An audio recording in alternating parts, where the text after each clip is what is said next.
गौरव मिश्रा जी, शासक तो शासक होता है, चाहे वो छत्रपति शिवाजी का शासन हो या फिर औरंगजेब का हो या फिर अकबर का हो। अब लोग उसे अपने अपने तरह से जो है वो तौलते हैं, कोई क्रूर कहता है, कोई महान कहता है। यानी कि अभी भी ये साफ तौर पर निकलकर सामने आया है गौरव मिश्रा जी कि खलनायक तो नहीं है। वर्षा जी, वो निकल के आएगा भी नहीं। और सही कहा आपने, शासक तो शासक होता है।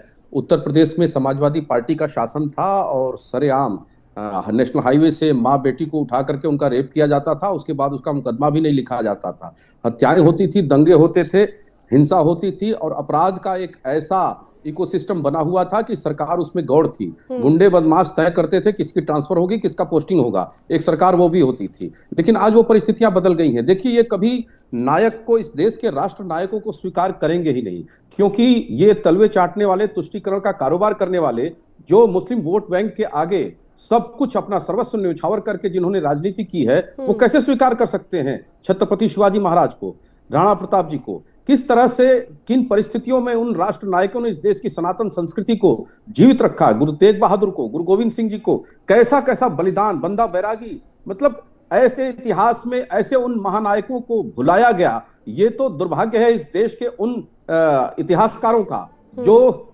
औरंगजेब जैसे मानसिकता के वीर से पैदा होने वाले इतिहासकारों ने मिटाने का, भुलाने का दुष्कृत्य किया इसी देश के अंदर में। और उनके महिमा मंडन का काम ये पार्टियां करती हैं, विपक्षी पार्टियां करती हैं। तो ये बहुत दुर्भाग्यपूर्ण है। और हम अपने आने वाली संतति को, अपने आने वाली पीढ़ी को अपने राष्ट्र नायकों के बारे में क्यों ना बताएं, क्यों ना पढ़ाएं? और ये विषय शुरू किसने किया था? इन्होंने ही शुरू किया है। भारतीय जनता पार्टी के किसी नेता ने कोई बयान नहीं दिया था ऐसा। लेकिन आज ये जब फंस गए तो इनको विकास याद आ रहा है, सड़क में गड्ढे याद आ रहे हैं। बिल्कुल, सड़क में गड्ढे, और उस पर भी हम बात करेंगे। ये विकास पर अलग से चर्चा करिएगा, मैं विस्तार से चर्चा करूंगा। लेकिन आज जिन खलनायकों की बात हो रही है, ये वो क्रूर शासक था औरंगजेब, जिसने जो मुल्ला के इस्लाम को स्थापित किया इसी देश में, अपने सगे भाई का कत्ल करके, उनके गर्दन को कटवा करके, और अपने ही पिता को भेंट किया, जिसने अपनी बहनों को कैद में रखा, जिसने पूरे देश में 30,000 से ज्यादा मंदिरों को तोड़ दिए। सर से ऊपर जिस मंदिर का शिखर दिखाई दिया,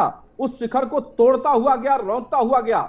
मीर बाकी के अत्याचार, तैमूर लंग के अत्याचार, अकबर के अत्याचार कैसे भुलाया जा सकता है? टीपू सुल्तान के अत्याचार। और ऐसे अत्याचारियों के नाजायज औलादे अगर उनको महिमा मंडन करने का काम करेंगी, तो भारतीय जनता पार्टी का कार्यकर्ता होने के नाते, एक राष्ट्रभक्त होने के नाते हम उनका विरोध करेंगे। और महाराष्ट्र की भूमि जो छत्रपति शिवाजी महाराज की भूमि है, छत्रपति शिवाजी महाराज की भूमि है, जिसने भारत के सनातन संस्कृति को जीवित रखने में अपना खून, रुक जाइए अनिल शर्मा जी, क्यों नहीं उसको निकाल बाहर किया पार्टी से?